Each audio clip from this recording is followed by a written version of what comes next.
부족한 사람인데 또 존경하는 박은재 목사님 섬기시는 귀한 교회에서 이렇게 말씀을 나눌 수 있게 돼서 얼마나 감사한지 모릅니다.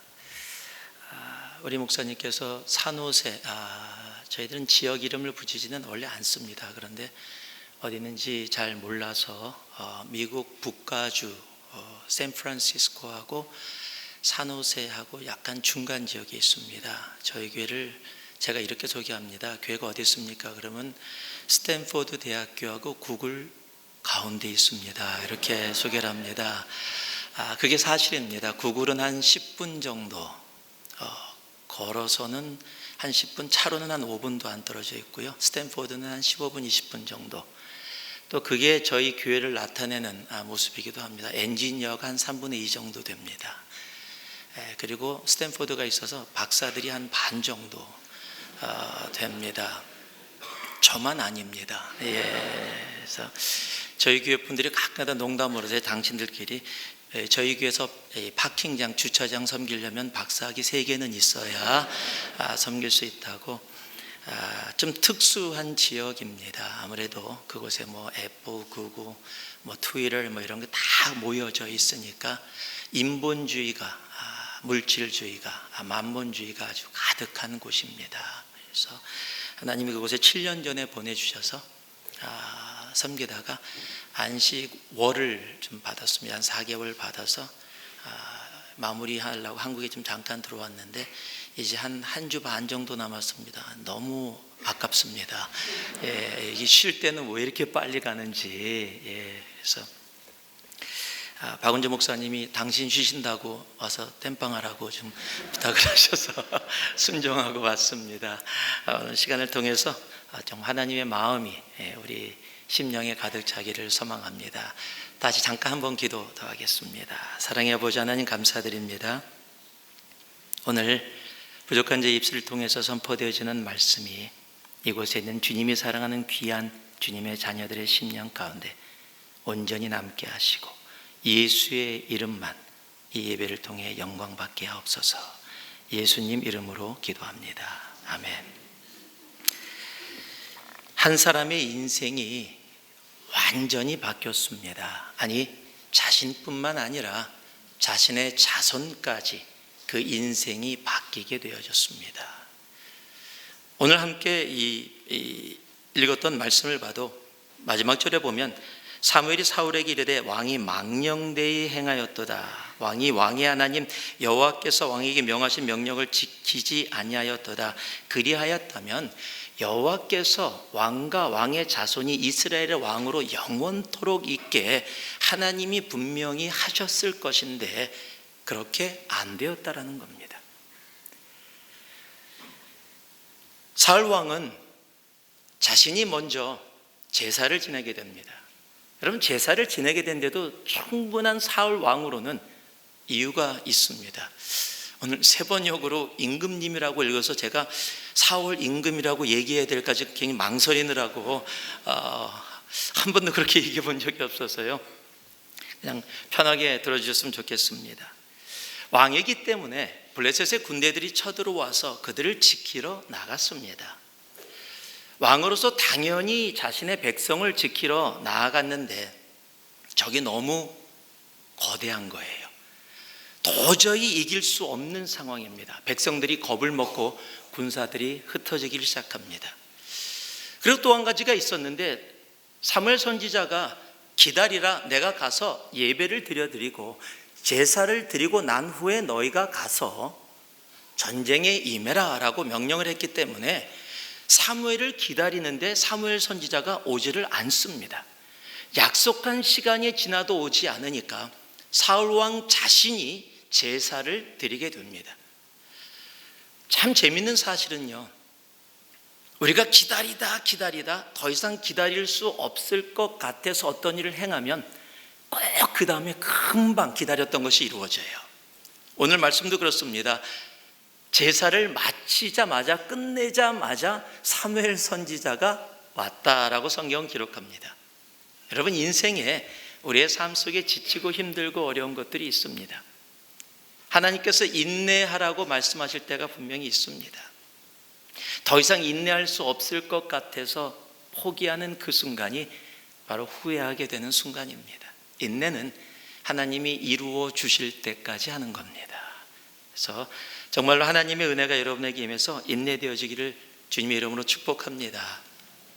그런데 선지자가 오자마자 왕을 보고서 화를 냅니다. 왕이여, 당신이 행한 것이 이게 무엇입니까? 왜 이런 일을 행했습니까? 라고 화를 냅니다.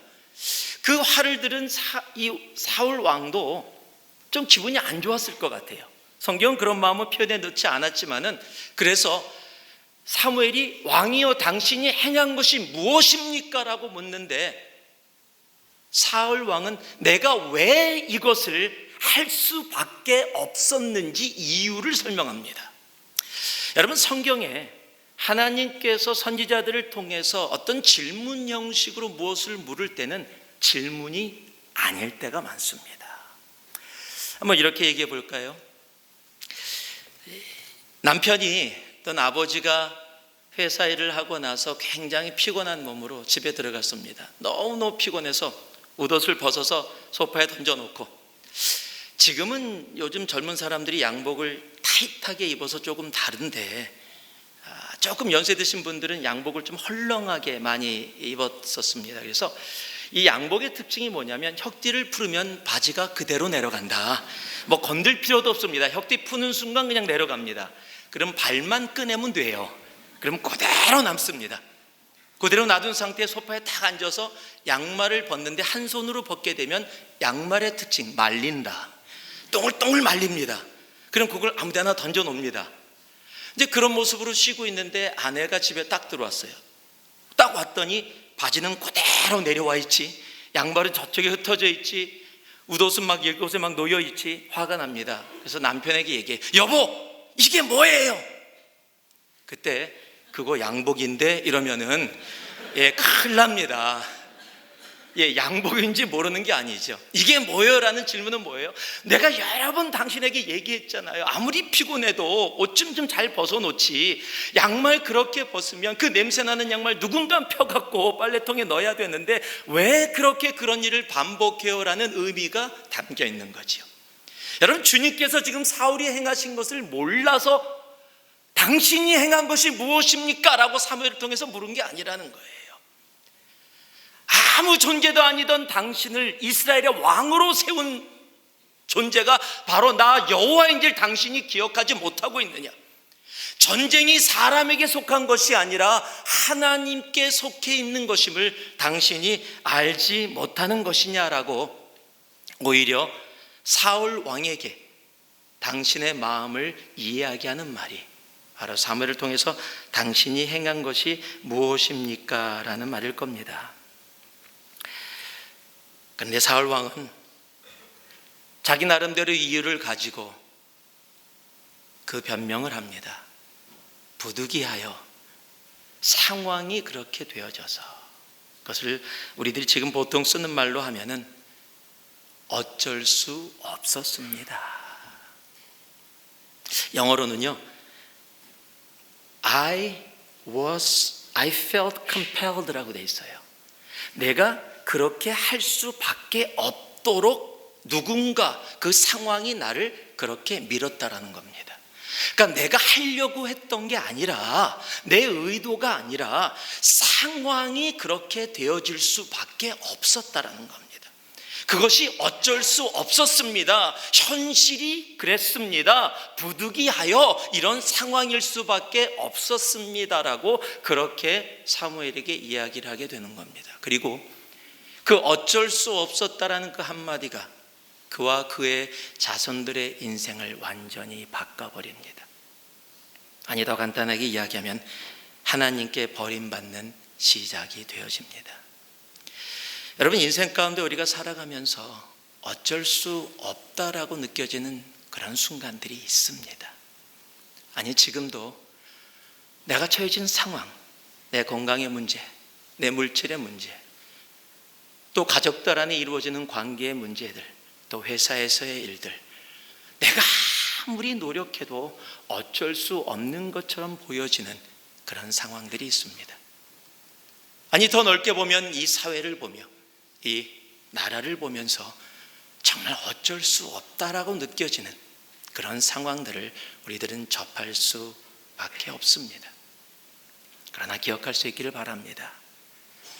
여러분, 우리의 하나님은 어쩔 수 없는 상황 가운데서도 어쩔 수 있는 인생들로 주님의 자녀들 인도해 주십니다.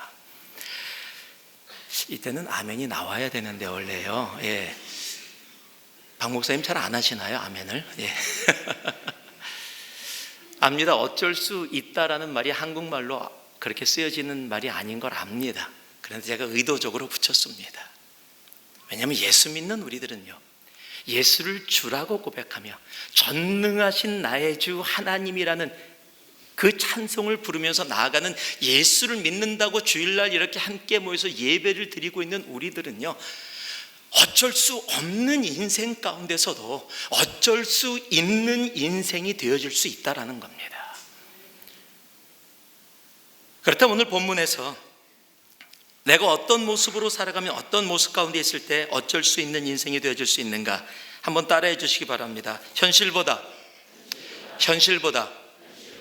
하나님께 집중하면 어쩔 수 있다. 11절 말씀을 제가 한번 다시 읽어드릴게요. 사무엘이 가로되 왕이 행한 것이 무엇이뇨? 사울이 가로되 백성은 나에게서 흩어지고 당신은 정한 날 안에 오지 아니하고 블레셋 사람은 믹마스에 모였음을 내가 보았으므로. 여기 내가 보았다라는 단어가 영어로 I saw라는 단어로 번역이 되어 있습니다. 제가 이 번역이 조금 영어로 아쉽다라고 생각하는 부분입니다.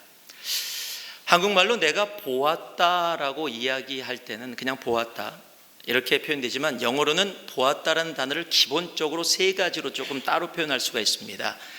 I see, I look, I watch. 자, 똑같이 보았다라고 번역되어질 수 있는 단어지만 조금 다른 의미들을 갖고 있습니다. 여기에 쓰여진 히브리어가 라아라는 단어입니다. 여러분, 라아라는 단어, 히브리어의 특징이 뭐냐면 한 단어 안에 여러 의미가 담겨 있습니다. 신약이 쓰여진 헬라어는 아주 하나의 의미를 여러 단어로 똑같은 것을 나눠 놓은 것이 헬라어입니다. 이 특이점이 다릅니다. 즉 라라는 단어가 보편적으로 내가 보았다라는 의미로 번역이 되지만, 그것뿐만 아니라 조사하다, 관찰하다, 파악하다라는 의미도 함께 담고 있다라는 사실입니다. 그래서 여기 지금 사울 왕이 내가 그냥 눈을 떴더니 보여졌던 상황을 본 게 아니라 뭐라고 얘기하냐면, 당신은 정한 날에 오지 않고 백성들은 흩어지고 블레셋 사람은 믹마스에 모였음을 내가 다 이미 파악했다라는 얘기입니다. 내가 상황 파악, 현실을 정확하게 확실하게 다 파악해 봤더니 지금 당신이 약속한 날에 오지 않고 이것을 더 기다리게 되어지면 군사들은 더 흩어지게 될 것이고 백성들은 더 겁을 먹고 있을 상황이 될 거니까, 그렇다면 지금도 전쟁을 해도 불리한 상황인데 시간이 가면 갈수록 더 불리해질 것이기 때문에 내가 빨리 예배 드리고 그리고 전쟁에 임하려고 그렇게 할 수밖에 없었다. 내가 파악하기에는 이것이 최선이었다라고 이야기를 하는 겁니다. 내가 보았으므로. 우리는 우리들에게 처한 현실을 참 잘 봅니다. 보려고 노력하지 않아도 잘 보여집니다.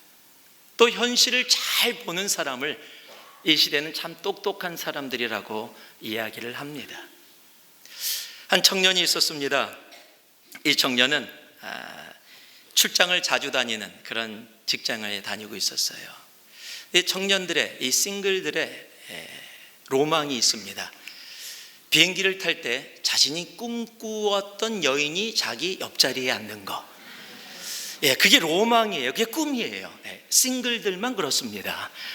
그런데 그게 로망인데 한 번도 이루어지지 않은 거예요. 그런 꿈을 꾸면 꿀수록 자기가 전혀 원치 않는 분들, 특히 등치가 굉장히 크신 분들이 옆에 자주 앉을 때가 많아요.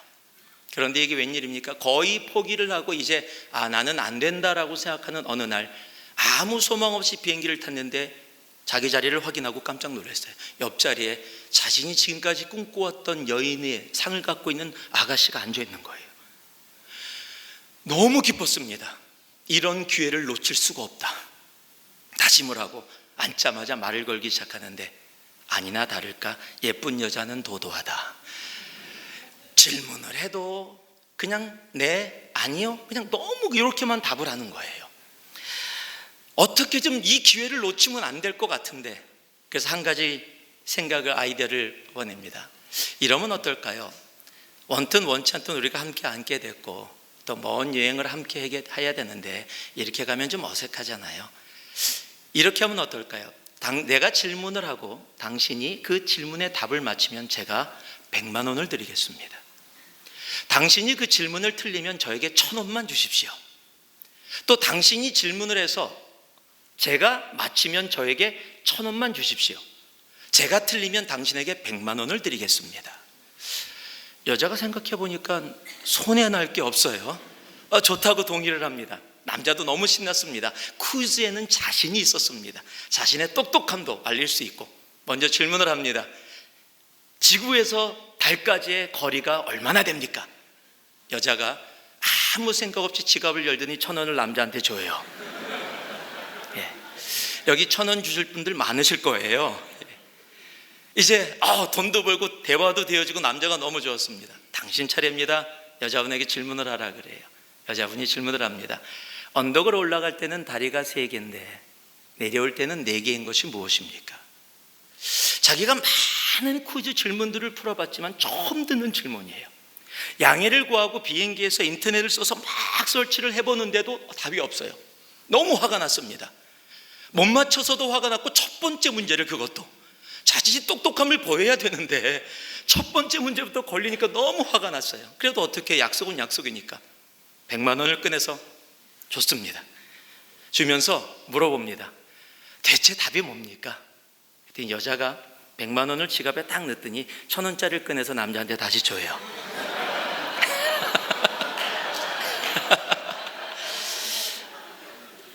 자기도 모르는 거지요. 제가 이 예화를, 제 고향이 대전인데 충청도 대전에 가서 한번 이 예화를 성도들에게 나눈 적이 있어요. 그랬더니 안 웃으세요.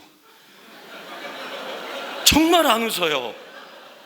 그러니 조금 있다가 우와 웃음소리가 나와요. 예배를 끝나고 뒤에서 인사를 나눴는데 한 권사님이 오시더니 목사님 은혜 많이 받았습니다. 그런데 답이 뭐예요? 그래서 제가 대전 출신이긴 하지만 역시 충청도구나라고 생각하게 됐습니다. 세상은 이런 사람들을 똑똑한 사람이라고 합니다. 아마 이 여자가 내려와서 다른 사람하고 만나서, 친구들 만나서 야야야 나 정말 이런 남자 만나갖고 나 돈 벌었다 야, 그러면 다들 그럴 거예요. 야 나도 그 남자 만났으면 좋겠다. 야, 그리고 막 서로 웃으면서 얘기할 거예요. 야 너 정말 똑똑하다. 여행하면서 돈도 벌고 막 그렇게 되어지고. 여러분, 그런데요, 세상은 그런 사람들을 똑똑한 사람이라고 하지만 하나님은 그렇게 이야기하지 않습니다.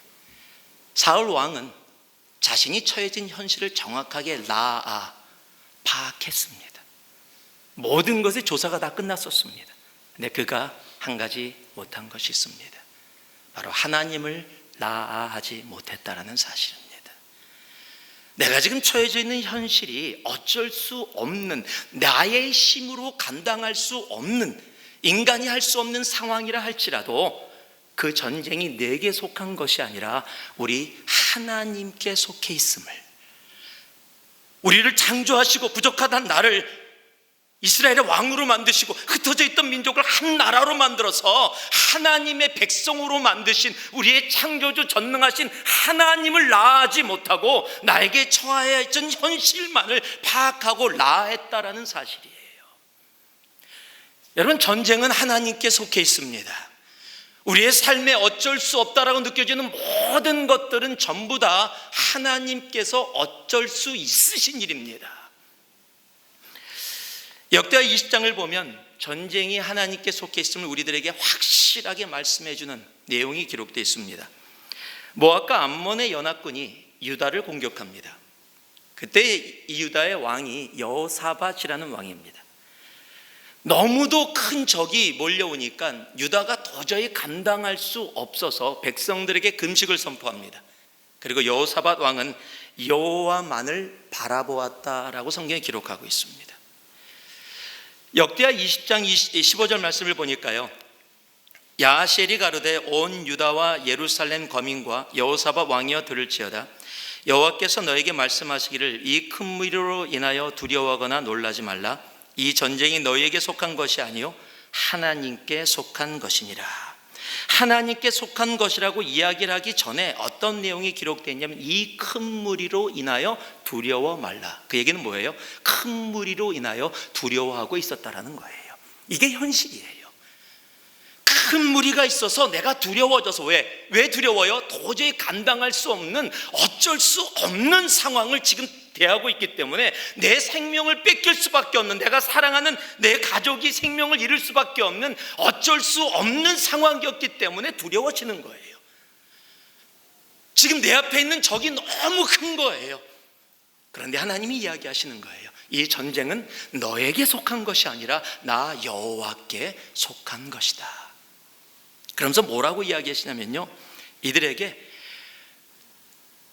찬양대가 맨 앞줄에 서서 그들의 오거든 나가라는 거예요. 지금 엄청난 적이 몰려오고 있는데 그 적들 앞에서 내가 무기를 가지고 나가서 싸워도 이길까 말까 한 상황인데 말도 안 되는 명령을 하세요. 여러분, 이것은 죽으라는 얘기랑 다름이 없습니다. 찬양대가 나가라, 적들을 맞이하는데.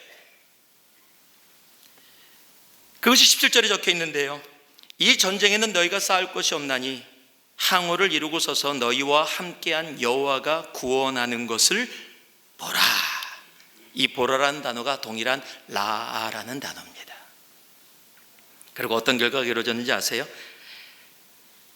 20장 20절을 보니까 그 노래와 찬송이 시작될 때 여호와께서 복병을 두어 유다를 치러 온 암몬 자손과 모압과 세일산 사람을 치게 하심으로 저희가 패하였으니 유다가 승리하게 됩니다.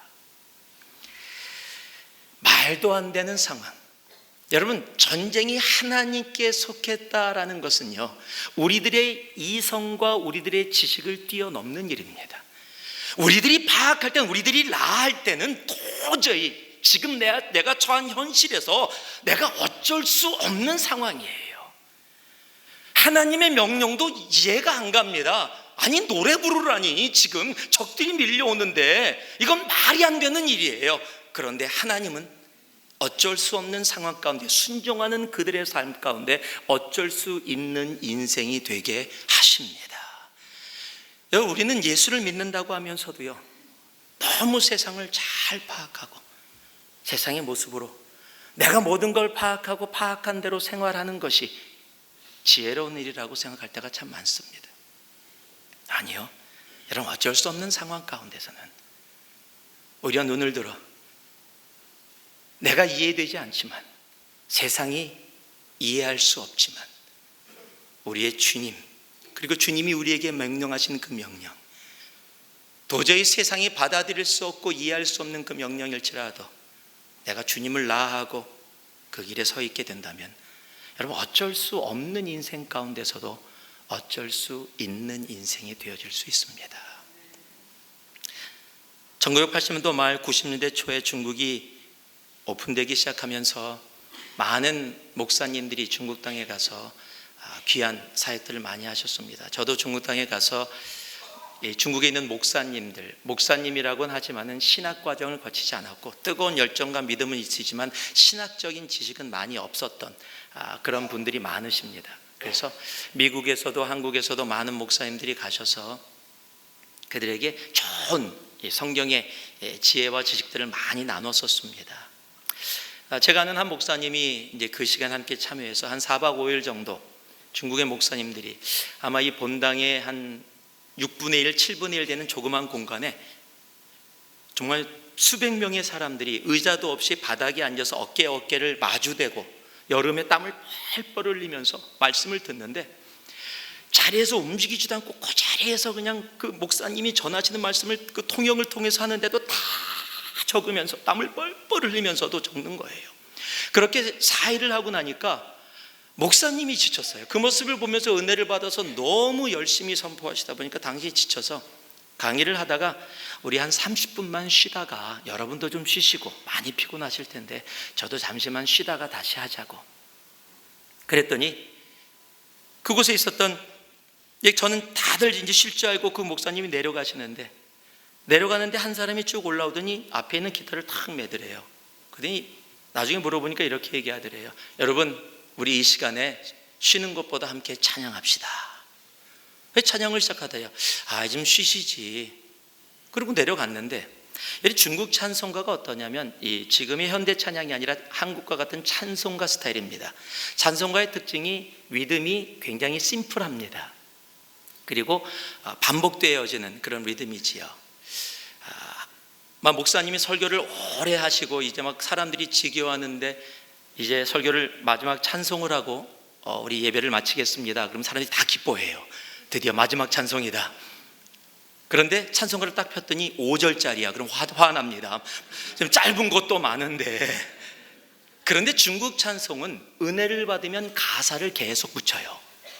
그러니까 절수가 계속 늘어나는데 그날 부른 찬송이 125절짜리입니다. 한 찬송가인데 125절 찬송을 부르니까 근데 이분들이 30분 끝나고 목사님 들어오셔서 이제 끝났다고 생각하고 들어오셨는데 찬양을 너무 뜨겁게 하는데 눈물 콧물 흘리면서 다들 너무 뜨겁게 찬양해서 멈추지 못하고 지켜보셨어요. 계속 반복해서 중국어로 찬양을 하는데 다 끝나고 났더니 1시간 15분 찬송 하나 불렀어요. 그래서 이분들 참 뜨겁다. 그리고 이제 올라가서 강의하려고 딱 올라갔는데 이 찬양 인도자가 그걸 못 봤나 봐요. 눈을 감더니 당신도 눈물을 다 흘리고 있으면서 우리 이 찬송 다시 한번 합시다. 아마 은혜샘물교회 찬양 인도자가 그렇게 하면 다음 날 어떤 일이 벌어질까요? 요즘 시대는요, 성령님이 오셨다가도 성령님 좀 늦으셨습니다. 예배 시간이 거의 다 맞춰갑니다. 다음 주에 다시 들려주시죠. 우리가 정해진 대로 우리의 현실에 맞춰 우리가 파악한 대로 이것이 우리의 상황과 우리의 현실에 가장 맞으니까. 그렇습니까? 아니요. 여러분, 내가 이 세상에 이루어지는 일들을 파악하고 라하기 시작하면 여러분, 주님은 보여지지 않습니다. 내가 주님을 보지 못하고 주님을 라하지 못하게 되어질 때는 나는 어쩔 수 없다라고 이야기할 수밖에 없는 상황 속에 들어가게 됩니다. 내가 지금 어쩔 수 없는 상황에 있다 할지라도 우리가 눈을 들어 정말 주님께 집중하고 주님을 라할 수 있는 우리가 되기를 주님의 이름으로 축복합니다. 여러분, 세상이 뭐라고 이야기해도요, 여러분, 교회는 이 세상의 소망입니다. 그리고 그 소망된 교회들은 세상과 똑같이 현실을 파악하고 정치적으로, 경제적으로, 사회적으로 모든 것을 파악하고 다 조사해서 이루어지는 것이 아니라는 거예요.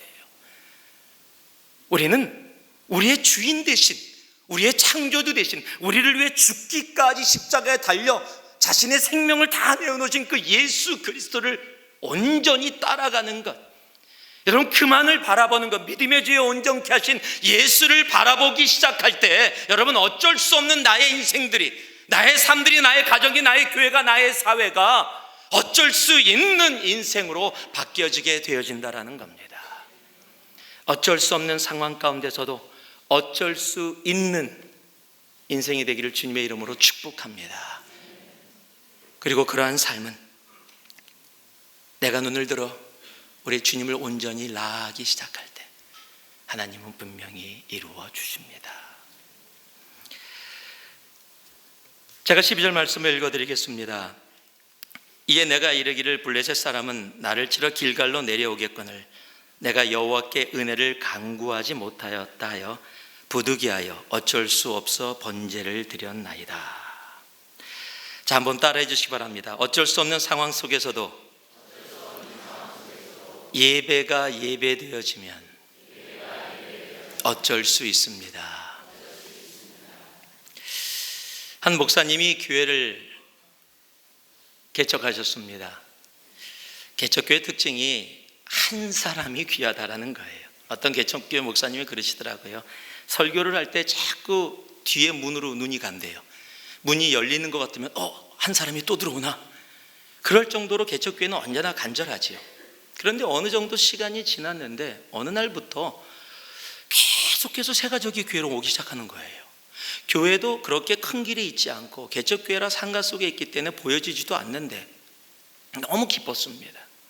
그래서 대화를 나누고 있는데 어떻게 저희 교회를 알고 오셨습니까? 그랬는데 많은 사람들이 이렇게 얘기하는 거예요. 큰 길가에서 한 블락만 들어오면 골목이 있는데 거기에 아주 유명한 점집이 있대요. 자기가 점을 치러 갔는데 점쟁이가 당신은 예수 믿어야 돼. 거기 교회 있는데 그 교회가, 그래서 점쟁이가 전도해서 교회를 왔다라는 거예요. 아니 목사님이 너무 의아해서 대체 이게 왜 이런 일이 이루어지지? 근데 계속해서 오는 거예요. 도저히 궁금해서 견딜 수가 없는 거예요. 근데 괜히 점집 갔다가 오해받을까 봐 가지도 못하고 앞에까지 갔다가 돌아오고를 몇 번을 반복했습니다. 어느 날 큰 마음을 먹고 또 갔는데 도저히 못 들어갈 것 같아요. 그래서 다시 돌아섰는데 갑자기 점집 문이 딱 열리더니 김 목사님 여기 왜 이러고 계세요? 안으로 들어오세요. 그 점쟁이가 그 목사님을 알더래요. 그래서 어쩔 수 없어서 이렇게 들어갔어요. 어중간한 상황에 들어갔습니다. 들어갔더니 다가도 내오고 커피도 내오고 너무 환대를 해주는 거예요. 그래서 대화를 나누다가 가장 궁금한 거, 대체 왜 사람들을 교회로 보내주십니까? 그랬더니 커피를 탁 들더니 탁 내려놓더니 의미심장한 웃음을 탁 지으면서 점쟁이가 목사한테 이렇게 몸을 기울이면서 이렇게 얘기하더래요. 당신이나 나나 다 신으로 빌어먹고 사는데 우리 돕고 삽시다. 그렇습니까? 우리가 신으로 빌어먹고 사는 사람입니까? 내가 원하는 거 얻으려고 주님 왜 대체 내가 100일 기도를 드렸는데 왜 내 기도 안 들어주세요?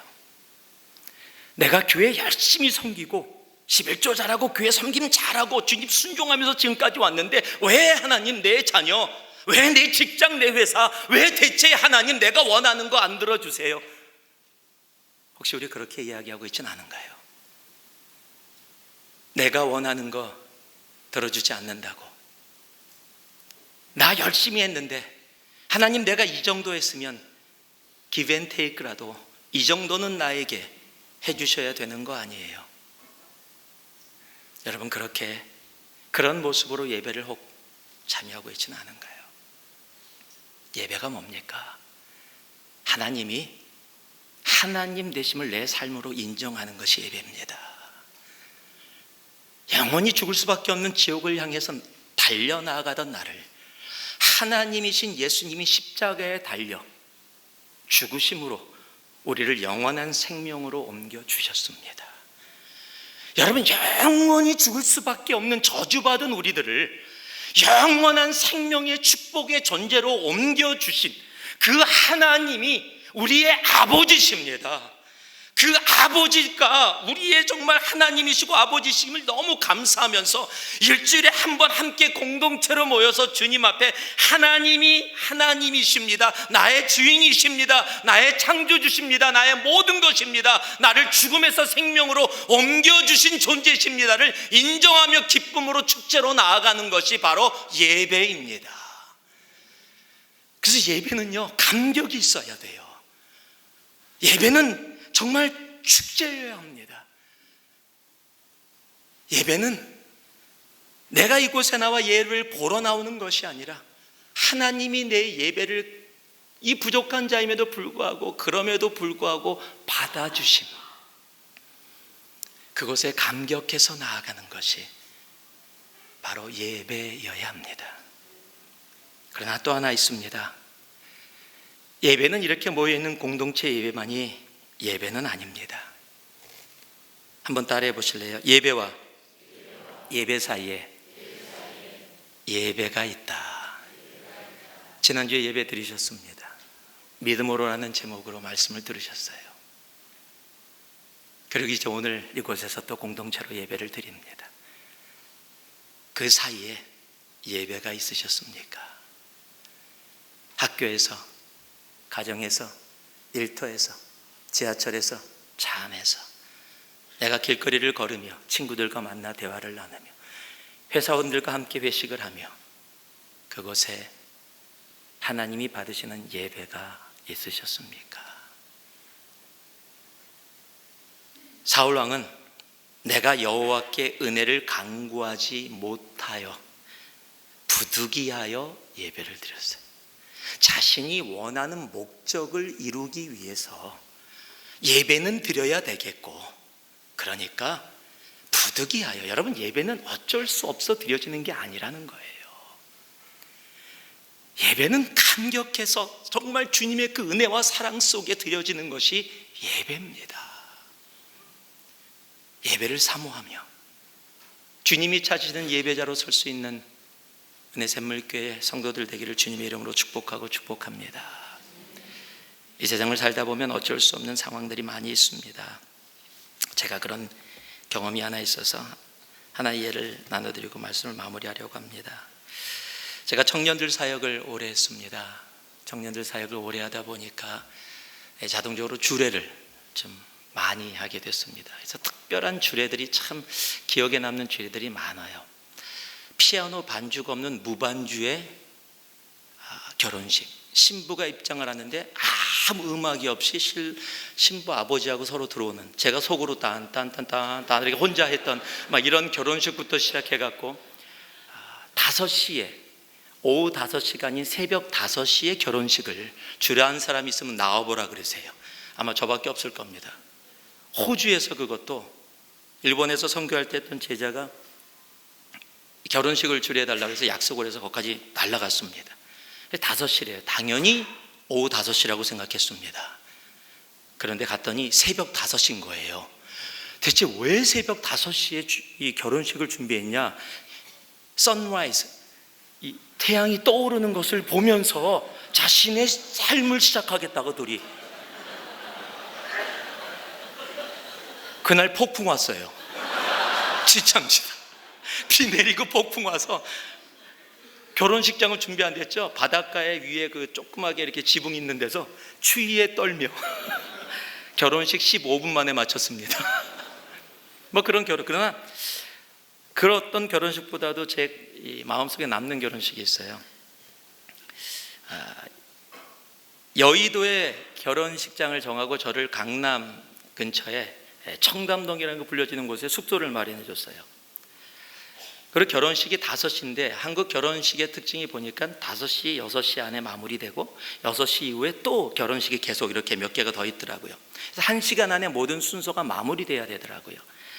저보고 목사님 언제까지 오실래요? 그래서 그래, 내가 그러면 몇 시까지 가면 돼? 그랬더니 빨리 오면 좋대요. 그래서 2시, 3시 사이 도착하면 될 것 같아서 알았다. 그러고 이제 프론트에 가서 물어봤습니다. 여기서 의도까지 얼마나 걸립니까? 그랬더니 지하철로 가면 한 45분.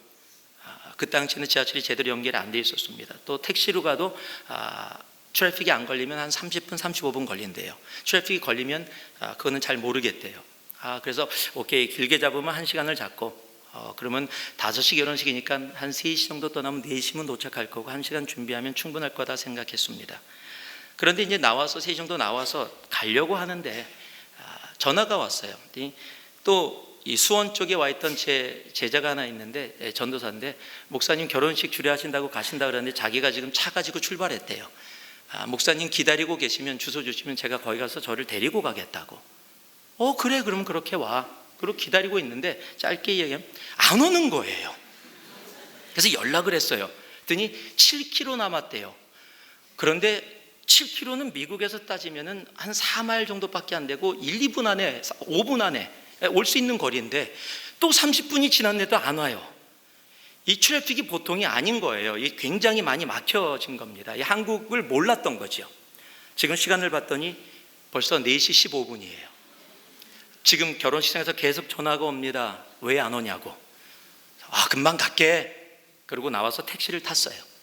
택시를 타고 코너를 딱 돌아섰는데 이게 웬일입니까? 앞에 파란불인데 차가 완전히 파킹plat처럼 막혀 있어요. 이 강남의 트래픽을 전혀 몰랐던 거예요. 그 당시엔 토요일 날 또 일도 다 하고 계셨습니다. 미국은 토요일 날 차가 없습니다. 예. 그런데 강남에 너무 많은 거예요. 거기서 기다리다 보니까 4시 반이 됐습니다. 이제는 30분밖에 안 남았고 전화는 계속 옵니다. 목사님 대체 어디 계세요? 이제 슬슬 신랑의 목소리가 화가 나고 있어요. 미국에서 멀리서 데려왔는데 대체 결혼식에 왜 안 나타나요? 주례 목사가. 그래서 내렸어요. 도저히 뭐 방법이 없어서. 그래서 택시를 다시 강변 쪽으로 가다 보니까 좀 뚫리는 것 같아서 택시를 잡아 탔습니다. 그리고 아저씨한테 부탁했어요. 아저씨, 한국 택시가 총알 택시라는데 좀 빨리 좀 가주시면 제가 좀 돈을 더 드리겠습니다. 알았습니다. 그러니 강변 쪽으로 빠지는데 조금 달려가는 것 같더니만 이게 웬일입니까? 또 완전히 꽉 막힌 거예요. 45분이 됐습니다. 이젠 15분밖에 안 남았어요. 지하철로 45분 걸리고 택시로 안 막히면 35분 걸린다는데 이제는 도저히 어쩔 수 없어요. 길이 없어요. 헬리콥터 아니면 방법이 없습니다. 이제는 제가 그냥 돈을 페이하고 내렸습니다. 그때가 12월 18일입니다. 겨울이에요. 제 생일이 12월 19일에서 기억하고 있습니다. 제가 이 캘리포니아에 있기 때문에 양복이 춘추복밖에 없었습니다. 그리고 가운을 갖고 오고 이제 로브 리블레 갖고 오고 성경책 들고 전화기 들고 나와서 강변 쪽으로 막 뛰었어요. 일단 강변 쪽으로 가자. 막 눈물이 나는 거예요. 제가 미국에서 지금 제자 주례하러 왔잖아요. 그런데 지금 주례가 뭡니까? 축복이잖아요. 축복해 주러 왔는데 지금 거의 저주 상태가 된 거예요. 지금 아니 대체 이게 꿈인가 그러고 제가 제뺨을 진짜로 때렸습니다. 너무 아파. 그러니까 이게 꿈이 아니에요. 막 눈물을 흘리면서 제가 태어나서 처음으로 주례를 그렇게 많이 해봤지만 남의 주례를 위해서 눈물콧물을 흘린 것은 처음이자 마지막이에요. 제가 하나님, 이건 정말 어쩔 수 없는 상황인데 이 일을 어쩝니까? 그리고 막 간절히 기도하면서 막 뛰어가는데 앞에 어떤 청년이 딱 보이는 거예요. 오토바이를 타고 있어요. 수즈키라고 적혀 있어요. 아직도 기억합니다. 보통 때 같으면 신경도 안 쓸 텐데 다가갔어요. 내가 목사인데 여의도까지 가야 되고 주례가 5시인데 지금 상황이 이렇게 됐다. 혹시 나를 데려다 줄 수 있으면 내가 살해하겠다. 그랬더니 저를 아래 위로 쳐다보더라고요. 뭐 나쁘지 않잖아요. 예, 그러니까 너무 고맙게 타세요 그러더라고요. 얼마나 감사하든지 바로 만발길까봐 뒤에 바로 탔어요. 그리고 로프하기는 손으로 성경 갖고 탁 잡았습니다. 그 친구 허리를 잡았어요. 근데 자기는 가죽 옷을 딱 입더니 쫙 올리고 헬멧 쓰고 가죽 장갑 딱 끼워요. 그래서 혹시 헬멧이나 뭐 다른 거 있는지 자기는 없대요. 저는 그냥 탔습니다. 그러더니 붕 하고 떠나더니 여의도라 그러셨죠? 주소 딱 하더니만 떠나는데 막 달려가는 거예요. 왜? 시간이 그렇게밖에 없다고 얘기했으니까. 전 태어나서 처음으로 버스 사이를 전속력으로 오토바이가 가는데 이렇게 하면 버스가 다요 지금. 그런데 그 사이를 전속력으로 달려가는 거예요. 이거는 놀이공원 비교가 안 됩니다. 정말로. 거기를 뚫고 막 나가서 드디어 강변 도로로 빠졌어요. 이제 여의도를 바라보면서 빡 달려가고 있는데 다시 말씀드립니다. 12월 18일입니다. 오후 5시가 거의 다 된 상태. 겨울바람이 강바람이 불어오는데요. 제가 춘추복을 입고 있잖아요. 바지 사이로 바람이 들어오니까 다리가 혼자 떨어요. 손은 그 친구 허리를 잡고 있는데 여기에 바람이 되니까 손이 얼어갖고 감각을 잃었어요. 바람이 부니까 전 헬멧도 없으니까 머리가 날려갖고 완전히 얼굴은 빨개졌지 머리는 완전히 날렸지. 그때 제가 콘택트 렌즈를 끼고 있었는데 이게 바람 때문에 드라이가 돼갖고 안 보이는 거야. 앞이 뽀해져갖고. 그때 그 친구가 전화가 오는 거예요. 뭐 충분히 이해하지요. 이제는 화난 정도가 아니라 거의 흥분 상태예요. 목사님 대체 어디 계세요? 화가 났어요. 근데 얘기를 하려고 했는데 턱이 얼었어요. 이 말이 안 나오는 거예요. 제가 그래서 나 말 못해 그리고 끊어버렸어요. 뭐 그땐 나중에 들어보니까 기가 막혔다 그러더라고요. 자기도. 그리고 막 달려서 결혼식 앞에 딱 도착했습니다. 몇 분이게요? 예, 4시 59분.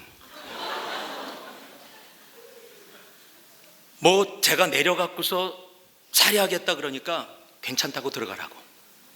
보통 때 같으면은 뭐 주소라도 받고 할 텐데 그럴 여유가 없었어요. 고맙다 그러고 들어갔어요.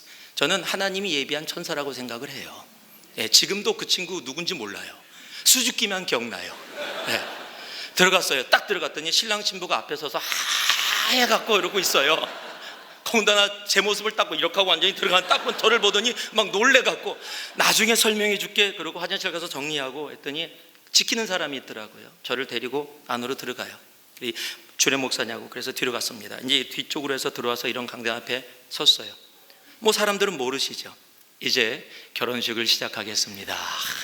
또 여유 있게 결혼식을 다 마쳤어요. 끝나고 다 나눴더니 막 웃고 막 난리가 났어요.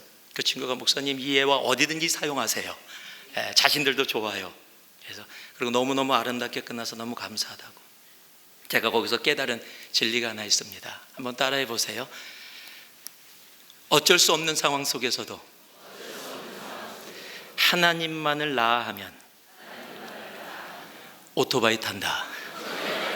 무슨 오토바이요? 영적인 오토바이. 아, 수수기 말고요. 영적인 오토바이예요. 여러분, 드라마를 찍어도 그렇게 찍을 수 없을 겁니다. 그런데 정말로 하나님이 그 영혼을 축복해 주시기 위해서 내가 지치고 힘들고 도저히 불가능하다고 느껴지는 상황들 우리의 삶 속에 있어요. 기적이요? 지금도 이루어집니다. 어쩔 수 없는 상황이요? 예, 어쩔 수 없을 때 많아요. 그리고 그렇게 끝나는 것처럼 느껴질 때도 분명히 있습니다. 그러나 여러분, 하나님의 뜻 가운데서 하나님은 우리를 어쩔 수 없는 인생에 남겨두시는 분이 아니십니다. 우리 주님은 아무리 어쩔 수 없는 상황이라 할지라도 우리를 어쩔 수 있는 인생으로 언제나 인도하시는 사랑의 하나님이십니다. 어쩔 수 없는 상황 가운데서도 어쩔 수 있는 주님이 사랑하는 믿음의 자녀들 되기를 주님의 이름으로 축복하고 축복합니다. 기도하겠습니다. 사랑의 아버지 하나님, 감사드립니다. 어쩔 수 없는 상황 가운데도 어쩔 수 있는 인생으로 살아가는 주님의 귀한 자녀들 온전히 되게 하옵소서. 예수님 이름으로 기도합니다. 아멘.